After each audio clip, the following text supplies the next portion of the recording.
Kay accidentally pressed the camera's rewind button. To her surprise, time seemed to roll back 3 minutes. Just moments ago, she had noticed tomato ketchup on her son's clothes, but now it was gone. At first, Kay thought she was imagining things and asked her son where the ketchup had gone. He looked confused, and since he didn't seem to remember anything unusual, she didn't think much of it. They continued on their way home, with her son driving. However, while driving, her son was distracted by the camera, performing dangerous maneuvers. A police officer noticed and pulled them over. Kay tried to explain the situation and apologize, but the officer, feeling like the camera was aimed at him, thought they were secretly recording and attempted to seize it. This led to a confrontation. In the chaos, Kay accidentally pressed the rewind button again. Strangely, time rewound another 10 minutes. That's when she realized the camera actually had the ability to rewind time. What was more bizarre was that only she retained the memories of the time before the rewind. To avoid further conflict with the police, Kay asked her son to pull over. But to her surprise, the police car pulled up next to them again. Her son, seeing the police, was happy because he thought his mom wasn't feeling well and might need help. But instead of checking on Kay's condition,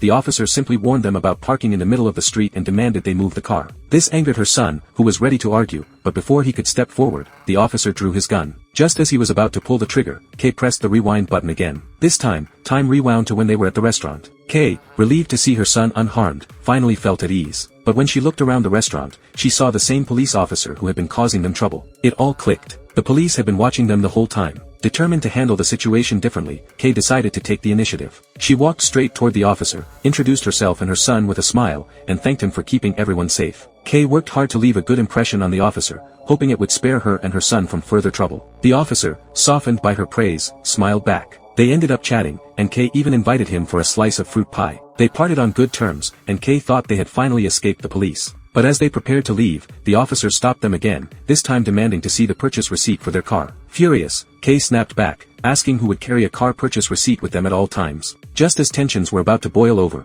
her son rushed to the car, claiming he had the receipt. However, when her son returned with the receipt, the officer mistook it for a weapon and pulled his gun. He shot at her son, and Kay watched in horror as he collapsed before her eyes.